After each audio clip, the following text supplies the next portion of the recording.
करीबन 60 साल हो गए हमारे को जगह पर आए हुए। आए हुए। कहाँ से आए आप? थर इलाके से टंडवादम से आए हैं। बहुत 50-50 हजार हमारे पे कर्जा है, उस वजह से हम इधर आए हैं। यहाँ पे डीएमसी जो है यहाँ पे कचरा लाके यहाँ पे डंप कर रहा है। पूरे नॉर्थ नाज़िमाबाद टाउन का कचरा जो है ठेका दिया हुआ है, यहाँ लाके डंप करते हैं। ये जो झुग्गियाँ हैं ये लैंड माफिया के थ्रू है। यहाँ पर ये नाजायज कब्जा करते हैं, फिर इसको अथॉरिटी कर लेते हैं, उसके बाद सेल आउट करके अपने दूसरे लोगों को बिठा लेते हैं। सिंध हुकूमत खुद एक माफिया है। कचरे का ढेर नहीं है, ये सोने का अंबार है, क्योंकि यहाँ पर जो ठेकेदार हैं डालने वाले कुछ और हैं, उठाने वाले कुछ और हैं। अस्सलामुअलैकुम, मैं हूँ फातिमा अख्तर और आप देख रहे हैं प्रोग्राम सीधी बात फातिमा अख्तर के साथ। इस वक्त मैं मौजूद हूँ कराची के इलाके शादमान टाउन 14B सेक्टर है ये, और जिस तरह से आप मेरे पीछे देख रहे हैं कि कचरे का अंबार, कचरे का पूरा शहर, पूरी एक सिटी कायम है कचरे की। और साथ ही साथ आप जो वहाँ झुग्गियाँ देख रहे हैं वो तकरीबन 300 से ज़ायद झुग्गियाँ हैं। एक मुनज़्ज़म तरीके से ज़मीन को कब्ज़ा करने की कोशिश की जाती है और उसके बाद झुग्गियाँ कायम कर ली जाती हैं और उस झुग्गियों को, उस कच्ची आबादी को रेगुलाइज करवाया जाता है जो लैंड माफिया होती है। आज हम इस कहानी को आप तक पहुंचाएंगे और ये दिखाएंगे कि ये बहुत बड़ी जगह है जिसमें 300 से ज़ायद झुग्गियाँ कायम है। ये किसने इनको लाकर यहाँ पर बैठाया है, झुग्गियाँ कायम करवाई गई हैं। और इन झुग्गियों से, जो कि एक बात मैं आपको बताना चाहूँगी और जो बहुत इंपॉर्टेंट बात है, इन झुग्गियों से रेंट वसूल किया जाता है। कौन रेंट वसूल कर रहा है, इनको किसने लाके बैठाया है, कब से लाके बैठाया है और ये किसकी ज़मीन है, आज हम मुकदमा न्यूज़ के प्लेटफॉर्म से इस सच को जानने की कोशिश करेंगे। तो मेरे साथ चलिए।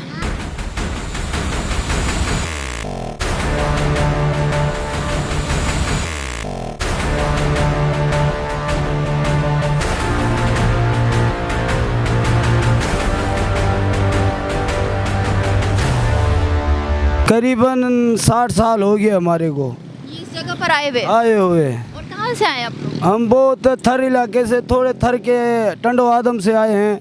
बहुत 50-50 हजार हमारे पे कर्जा है, उस वजह से हम इधर आए हैं।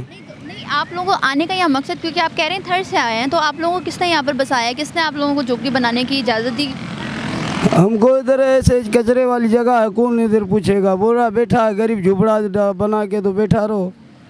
तो यहाँ पर आप लोगों को कोई पूछता नहीं है? नहीं, कोई किसी ने बताया नहीं हमारे को अब तक। अच्छा, आप लोग अपनी ज़िंदगी का गुजर बसर कैसे करते हैं? हम कोई ठेले चलाते हैं, फ्रूट कारोबार करते हैं, ठेला चलाते हैं, ठेले का कारोबार करते हैं। कोई मंडी जाता है, कोई सब्जी बेचता है, कोई दूध बेचता है। तो ये आप लोग तकरीबन यहाँ पर ये जो आप लोग कराची इधर जो झुग्गियाँ ये कितनी है, पहले तो मुझे बता दें कितने सारी झुग्गियाँ यहाँ पर, कितनी तादाद है उसकी? करीबन 300 घर है इधर। यहाँ 300 झुग्गियाँ बनी हुई 300 हैं। झुग्गियाँ। और ये तकरीबन 50 साल से आप कह रहे हैं? करीबन 30 साल हो गया इधर। 3 साल?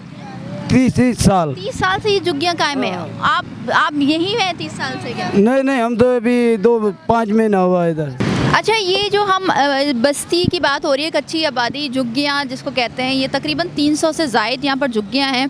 और आप देखें ये नागन का एरिया है और आगे हम अगर बात करेंगे तो एक बहुत ही कोई निजी स्कूल है जो कि बहुत बड़ा स्कूल है, और उस तरफ फर्नीचर मार्केट है, बहुत बड़ी मार्केट है, टॉयज़ की मार्केट है, मतलब एक आबादी है, पूरी रिहायशी है। ये स्कूल के मैनेजर हैं, उनसे बात करते हैं। अस्सलाम वालेकुम सर। सर मुझे ये बताइएगा, ये जो झुग्गियाँ तकरीबन 30 साल तो हो गए होंगे इस झुग्गिया को? जी, तकरीबन यहाँ 20-30 साल से ये लोग यहाँ रह रहे हैं। ये Shadman town, north Nazimabad town का ये मशहूर एरिया है ये, और ये बराबर में इमाम बारगाह ज़ैनुल-आबिदीन भी है, उसके साथ फर्नीचर मार्केट है, और ये बराबर में अकबर पब्लिक स्कूल है। इसके साथ यहाँ दारुस्सुरूर लॉन था पहले, उसको कुछ वजूहात पे जो है गवर्नमेंट ने इसको डिस्ट्रॉय किया है। और यहाँ पे जो है डीएमसी जो है यहाँ पे कचरा लाके यहाँ पे डंप कर रहा है। पूरे नॉर्थ नाज़िमाबाद टाउन का कचरा जो है डीएमसी जो है वो उन्होंने ये जो कचरा जो उठाते हैं इनको ठेका दिया हुआ है, यहाँ लाके डंप करते हैं। आपके सामने ये पूरा रोड जो है ना, सर्विस रोड जो है जाम किया हुआ है। ये पूरा कई महीनों यहाँ पड़ा रहता है, कोई सफाई का कोई ख़ास ख्याल रखा जाता ही नहीं है। डीएमसी वाले कहते हैं कि हमें तो ऑर्डर आया हुआ है गवर्नमेंट की तरफ से, इसको डिक्लेयर किया हुआ है कि ये जो है ना गार्बेज का डंपिंग पॉइंट है, लेकिन हम इलाके वाले और मोहल्ले वाले सब परेशान हैं। यहाँ पे इतनी स्मेल आती है कि यहाँ स्टूडेंट पढ़ते हैं स्कूल में, और यहाँ बराबर में इतनी गलाजत और इतनी बदबू आती है जो है स्टूडेंट्स को बहुत परेशानी हो जाती है। पेरेंट्स ने भी हमारे पास काफ़ी आके शिकायत की है। इस हवाले से हमने डिप्टी कमिश्नर को भी दरख्वास्त कई मरतबा दे चुके हैं, और इसके अलावा जो है हमने ये मैंने जो है यहाँ के इलाके के नजीब हारून साहब उनको एप्लीकेशन दी है, मुर्तज़ा वहाब साहब को एप्लीकेशन दी है, सीएम हाउस तक तो हमने एप्लीकेशन दी है, लेकिन कोई अमल दरामद जो है ना कोई सुनवाई नहीं हो रही है। आप यहीं के रिहायशी हैं? जी जी, मैं यहीं का रिहायशी हूँ। ये जो हम झुग्गियाँ देख रहे हैं कि ये तकरीबन 300 से ज़ायद झुग्गियाँ हैं और ये खुद कह रहे हैं कि हम तकरीबन 40 साल हो गए हमें यहाँ आए हुए और हम यहाँ पर आते हैं और रह जाते हैं, मुकीम हो जाते हैं। ये जो झुग्गियाँ हैं ये लैंड माफिया के थ्रू हैं। यहाँ पर ये ऐसे नाजायज़ कब्ज़ा करते हैं, फिर इसको अथॉरिटी कर लेते हैं, उसके बाद सेल आउट करके अपने दूसरे लोगों को बिठा लेते हैं। और ये जो आप कचरे का ढेर देख रही हैं, कचरे का ढेर नहीं है, ये सोने का अंबार है। क्योंकि यहाँ पर जो ठेकेदार हैं, डालने वाले कुछ और हैं, उठाने वाले कुछ और हैं, और उनकी बाकायदा एक गैंग काम कर रही है। जो लड़के छोटे छोटे माफिया, कचरा माफिया, एग्जैक्टली रैकेट है पूरा, रैकेट है पूरा। छोटे छोटे बच्चे हैं, अफगानी है, वो बाइक चलाते हैं और उसको उठा के लेके जाते हैं। ये पूरा ग्रोह है इसके पीछे। तो हम पुरजोर अपील करेंगे। इदारों के काली भेड़ी जो होती है इदारों में, वो भी मुलव्वस है। वो जाहिर सी बात है, उनके बगैर तो कोई चीज़ पॉसिबल नहीं है। नथिंग एनी चीज़ पॉसिबल, क्योंकि उनके बगैर आप कोई काम कर नहीं सकते। अगर आप इतना बड़े प्रोजेक्ट पे काम कर रहे हैं, एक आ रहा है डंपर डालने वाला, दूसरा आ रहा है उठाने वाला, प्लस जो उसके अंदर माल उठाने वाले हैं उनकी अलग वर्किंग है। इतने सारे लोग मिलके इसमें काम कर रहे हैं, और ये जब बारिश होती है तो बीमारियां फूट पड़ती हैं, और इतनी शदीद बीमारियां होती है कि हमारे घर वाले बच्चे सब बहुत परेशान, और स्मेल इतनी शदीद होती है। काइंडली हम पुरजोर अपील करेंगे आपके तवस्सुस से कि हमारी आवाज़ आले हुकाम तक पहुंचाई जाए और इस पर कुछ अमल किया जाए। एक तरफ तो आप देख रहे हैं कि झुग्गियाँ हैं, फिर बीच में पूरा डंपिंग पॉइंट बनाया हुआ है, और उल्टे हाथ पर जो मैं पहले बात कर रही थी कि यहाँ पर फलाई इदारा है जो कि टूट फूट का शिकार हो। जाहिर सी बात है इस गंदगी के आगे इसकी जो खूबसूरती है या जो यहाँ पर काम होता है वो मान पड़ गई है। आगे जो है एक निजी स्कूल है, और उसके आगे जो है वो पूरा कारोबार, हजरात बैठे हुए, दुकानदार हैं, मार्केट है पूरी एक। यहाँ फलाई इदारे जो चला रहे हैं उनसे बात करते हैं। अस्सलाम वालेकुम, कैसे हैं आप सर? मुझे तो ये बताइएगा, ये कब से हम ये जो सिचुएशन देख रहे हैं, ये कोई डंपिंग पॉइंट बना दिया गया है, कब से बनाया गया है, और ये झुग्गियाँ कब से कायम? मेरा आपसे कहना यह है कि झोपड़ियाँ जो हैं यहाँ पर काफ़ी अरसे से हैं। ये इन झोपड़ियों से एक साहब हैं जो कि इनसे हर महीना किराया लेते हैं। वो ये किराया आपको पता है कितना लेते हैं? हाँ, ये पहले से कम से कम 3-4 साल से हैं ये, और इनसे हर झोपड़ी वाले से किराया लिया जाता है। उसके बाद हुआ ये कि उसके बराबर में अभी यहाँ पर कचरा डाल दिया गया। ये कचरा की जगह नहीं है, ये है रोड। ये रोड जा रहा है पूरा? ये रोड है। यहाँ से मैं पहले जाया करता था, लोग आया करते थे, यहाँ कचरा डाल दिया गया। ये सिंध हुकूमत जो है, ये सिंध हुकूमत से मैं दरख्वास्त करता हूँ और ये कहता हूँ कि सिंध हुकूमत का ये सारा किया दरा है, क्योंकि सिंध हुकूमत जो है वो नहीं चाहती कि कराची में अमान हो। ये सिंध का हुकूमतें फिका रही है, और उनके दकर्दा कमाने वाले लोग, हराम कमाने वाले लोग के नाज़ाबाद से कचरा ये करीब है, वहाँ से नालों कचरा निकालते हैं, यहाँ फेंकते हैं, यहाँ से आगे फेंकते हैं। तो पहले ये होता ये था कि कचरा किसी किस्म का कराची के कहीं से फेंकते थे, वो कराची के बाहर फेंका जाता था, वहाँ फेंक के आग लगाते थे। अब ये देखें कि आप ये झोपड़ियाँ। अब मुझे, क्योंकि कराची में कई माफियाज हैं जिसकी हम बात करते हैं, मगर एक माफिया जो अब सरगर्म है, जो कि बहुत कमा रही है, कचरा अब सोना कहलाता है, ये एक रैकेट है, ये एक माफिया है। तो ये माफिया कौन है? इसके पीछे क्या हुकूमती वो इदारों में जो बैठे लोग हैं, जो काली भेड़े, वो मुलव्वस हैं?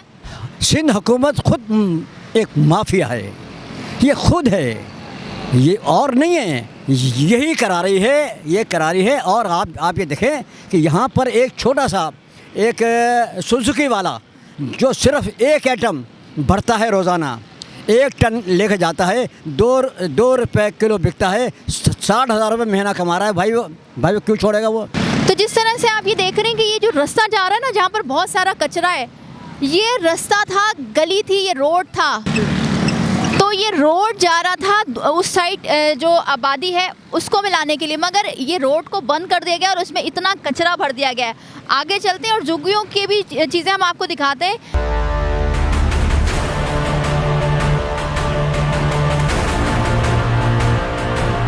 झुग्गियाँ जो है वो आबादी बन गई है, ये झुग्गियों का शहर बन गया है, झुग्गियों का देहात जिसको हम कह लें, जो भी आप कह लें 300 से ज़ायद यहाँ पर झुग्गियाँ हैं। और जिस तरह से ये सरवाइव कर रहे हैं यहाँ पर और इनको एक मुनज़्ज़म तरीके से ला के बैठाया गया। ये मंदिर भी है, ये अपनी पूजा करते हैं, अपनी इबादत करते हैं। हम आगे चलते हैं, लोगों से भी बात करते हैं।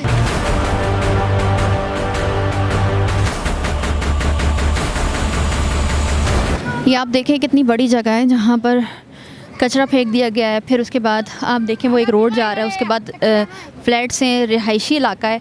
किस कदर यहाँ से ताफुन फैल रहा है। अब मैं आपको बताऊँ कि यहाँ पर मास्क लगाने के बावजूद भी ना इतनी स्मेल है, इतनी बदबू और इतना ताफुन फैल रहा है। तो हम ये आपको दिखा रहे हैं कि देखें कि किस तरह से एक मेट्रोपॉलिटन शहर में ये झुग्गियाँ जगह जगह होती हैं, कायम है। यहाँ पर ख़वातीन भी जो रिहाइश पजीर हैं इन झुग्गियों में बात करते हैं। अस्सलाम वालेकुम। ये आप लोग कब से हैं यहाँ पर?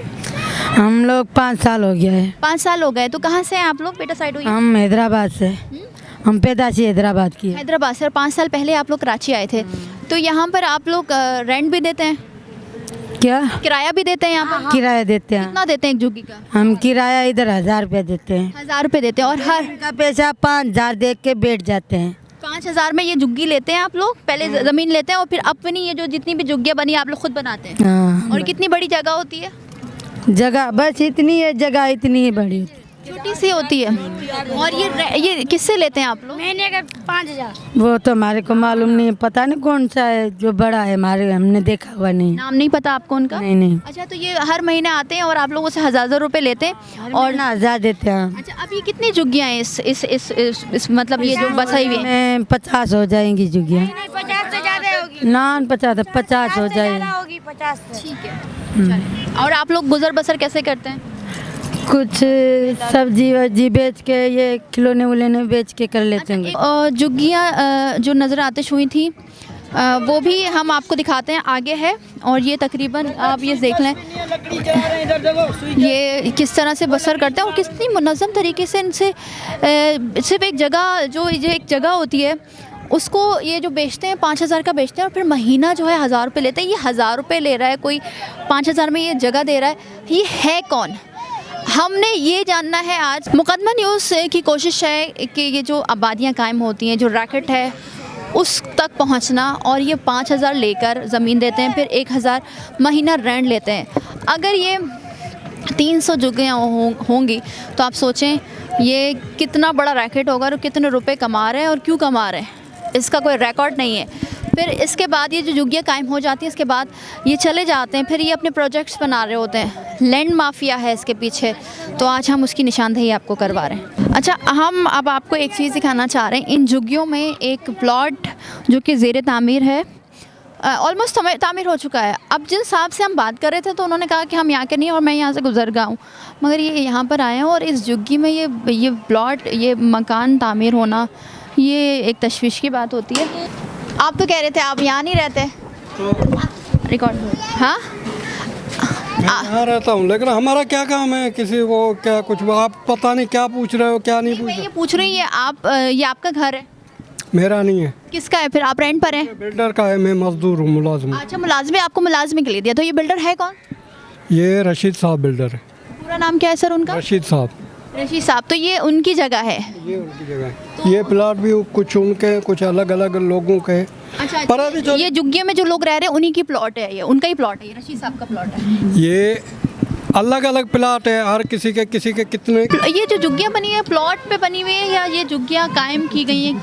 मैं समझी नहीं आपकी बात। ये आर्जी तौर झुग्गियों वाले बैठे हुए हैं। जब ये मालिक केस चल रहे हैं कोर्ट में, कोर्ट में चल रहा है केस। अच्छा, जब ये फाइनल होगा तो ये उठ जाएंगे, फिर ये ऐसे बिल्डिंगें बन जाएंगी। अच्छा, बिल्डिंग। तो ये रशीद साहब की जगह है ये सारी? ये सारी नहीं है, मैं आपको बता रहा हूँ। कुछ प्लाट और सेट होंगे, कुछ और होंगे। इनके 30 प्लाट है। अच्छा, ये 30 प्लाट है माशाल्लाह। और ये आपको बना के दिया है कि आप इसकी देखभाल करें। तो ये जो झुग्गियों पे लोग कायम हैं, इनसे ही आप पैसे वसूल, आप ही करते हैं वसूल पैसे? नहीं करता हूँ, या कोई और करता है? कोई भी नहीं करता है। नहीं, क्योंकि ये खुद कह रहे हैं ना कि 1000 रुपये देते हैं और ये 5000 की जगह खरीद। भाई हम लोग आपसे पैसे लेते हैं, हमारा प्लाट वाला कोई लेता है? आप नहीं, कोई और जो लेता है, जो लेते हैं। उसका हमारा पता नहीं है। तो आप ये देख रहे हैं और इनकी जो गुफ्तगू जो झुग्गियाँ जो कायम है ये कई सालों से 30-40 साल से ये कायम है। अब ये जो लैंड है ये पता नहीं किसकी है, डिस्प्यूटेड लैंड है। अच्छा, जो साहब जो हमें बता रहे थे, पहले तो उन्होंने कहा कि मैं तो यहाँ से गुजर रहा हूँ, फिर हमने इनसे बात करने की कोशिश की तो उन्होंने बताया कि कोई रशीद बिल्डर है जो यहाँ पर उन्होंने ये जो घर इनको बना के दिया है, एक छोटा सा घर बना के दिया है और ये जो लैंड है ये डिस्प्यूटेड लैंड है और इसका केस जो है कोर्ट में चल रहा है। और आप देख रहे हैं कि किस तरह से एक मुनज़्ज़म तरीके से लोगों को बैठाया जाता है, अंदरूनी सिंध से लाकर यहाँ पर झुग्गियाँ कायम कर दी जाती हैं। फिर वो क्लेम करते हैं, वो शख्स क्लेम करता है, ये माफिया क्लेम करती है कि ये ज़मीन उनकी है और फिर रिश्वत देकर इदारों में बैठे गोश्त मुलाजमीन को रिश्वत देकर, काली भेड़ों को देकर फिर ये पूरे मुनज़्ज़म तरीके से लैंड जो है अपने नाम कर लेते हैं। आपको मैं ये दिखाना चाह रही थी और ये बताना चाह रही थी कि ये रैकेट है पूरा जो कि कायम है और 5,000 में ये पूरी जगह जो है झुग्गियों की छोटी छोटी जगह दी जाती है। फिर महीना जो है वसूली जो है वो 1,000 की है। तो आप सोचें जितनी झुग्गियाँ उतना कमाई उनकी होती है। अच्छा, हम ये बात कर रहे थे शुरू में कि जो रास्ता था ये रास्ता जो ये फलाई इदारा है इसके बराबर में ये रास्ता था और ये कचरा माफिया साथ साथ हम उसकी भी बात कर रहे हैं। जो कचरा माफिया है ये रास्ता था ना बेटा? हाँ, पहले ये रास्ता था। अब ये किस तरह से ये कचरा माफिया जो एक रैकेट जो हम इस रैकेट को बेनकाब करने की जो मुकदमा न्यूज़ कोशिश कर रहा है और आपको बताने की कोशिश कर रहा है, ये कचरा जो है ये एक मुनज़्ज़म तरीके से एक माफिया के ज़रिए से इस पर कमाई हो रही है और हुकूमती इदारों के अफसरान, बड़े बड़े अफसरान जो है इसमें मुलव्विस हैं, तभी जो है ये रैकेट चल रहा है। तो ये रास्ता जब हम वहाँ पर मौजूद थे तो हमने आपको निशानदेही करवाई थी, ये रास्ता है तो ये रास्ता जा रहा है। तो हम आपको ये भी दिखाते हैं कि गलियाँ जा रही हैं मज़ीद इसकी। अब आप ये देखें, ये जो झुग्गियाँ जली थी कुछ दिन कबल, ये झुग्गियाँ हम आपको वो भी दिखा रहे हैं कि यहाँ पर आग लग गई। तो अब आप ये सोच सकते हैं कि कितनी बड़ी लैंड है जिस पर एक मुनज़्ज़म तरीके से जो माफिया है, जो कब्ज़ा माफिया है, लैंड माफिया है, वो कब्ज़ा करने की कोशिश करता है और कई साल इस पर मेहनत करता है और इससे पैसे भी कमाता है, जो कि हम आपको सुनवा रहे हैं इन्हीं की ज़बानी। तो ये पूरा रास्ता जो है वो जा रहा है। अब आप देखें किस कदर ये जो कचरा माफिया उसने भी जगह घेरी हुई है। अब आप ये देखें ये पूरा रास्ता जा रहा है और जो लोग हैं यहाँ पर देखें फ्लैट्स बने हुए हैं, घर बने हुए हैं, मकानात हैं। अब जिस झुग्गियों का हम जिक्र कर रहे थे कि ये भी झुग्गियाँ जो कि जलकर खाकसर हो गई थी फिर से ये बन गई हैं और आप देखें कि ये किस कदर झुग्गियाँ हैं और पैसे वसूल किए जाते हैं। कौन वसूल करता है, किसको इजाज़त दी गई है कि वो आबादियाँ कायम करें झुग्गियों की और पैसे वसूल करें, फिर उसके ऊपर केस करें कि उनकी ज़मीन है। तो आप देखें ये सारी जो झुग्गियाँ थी वो जल चुकी थी। अच्छा, अब जो मैं ज़िक्र बार बार कर रही हूँ कि कचरा माफिया एक रैकेट है जिसमें बहुत सारे इदारों के कुछ अफसरान जो कि घोस्ट रिश्वत लेकर इस रैकेट को चला रहे हैं, मुलव्विस हैं। अब ये देखें आप, इधर भी कचरा पूरा, क्योंकि ज़ाहिर सी बात है ये जल गया था तो कचरा भी आना ही है, मगर ये भी बहुत बड़ी ज़मीन है। और उस तरफ आप देख सकते हैं कि फ्लैट्स हैं, रिहायशी फ्लैट्स हैं, लोग रह रहे हैं, बच्चे खेल रहे हैं। ये झुग्गियाँ कायम थी, अब ये झुग्गियाँ जल गई तो जाहिर सी बात है थोड़ी सी झुग्गियाँ रह गई, कचरा भी जल गया। तो जिस तरह से आपने ये तमाम तर सिचुएशन देखी कि किस तरह से ये झुग्गियाँ कायम की जाती हैं, किस तरह से अंदरूनी सिंध से फैमिलीज़ को, गरीबों को ला के यहाँ बसाया जाता है और उनसे ज़मीन के 5,000 और एक झुग्गी के 1,000 लिया जाता है। और ये पूरा रैकेट है जो कि पूरे कराची में झुग्गियाँ कायम करता है। ये ज़मीनें जो होती हैं कुछ सरकारी होती हैं, कुछ ज़मीनें जो होती हैं वो शहरी की होती है और फिर उसके ऊपर झुग्गियाँ कायम करके इस पर केस चल रहा होता है। ये डिस्प्यूटेड लैंड है, कोर्ट में केस चल रहा है। मज़ीद भी जो कराची में झुग्गियाँ हैं और कचरा माफिया, मैंने जिक्र किया था अपने प्रोग्राम में कचरा माफिया का, और कचरा माफिया के पीछे कौन लोग हैं। मुकदमा न्यूज़ की कोशिश है कि ये झुग्गियाँ जो कायम करते हैं उसके रैकेट को और जो कचरा माफिया है उसके रैकेट को बेनकाब करें। हम कराची के मुख्तलिफ़ इलाकों में झुग्गियाँ हैं उनके हवाले से आपको अपने शो के ज़रिए दिखाएंगे और मुकदमा न्यूज़ की जो रविश है सच दिखाने की वो आप तक पहुँचाएँगे। अगर आपको आज का हमारा शो पसंद आया तो लाइक करें, कमेंट करें, हमारे चैनल को सब्सक्राइब करें। मुझे फातिमा अख्तर को इजाज़त दीजिए। अल्लाह हाफ़िज़।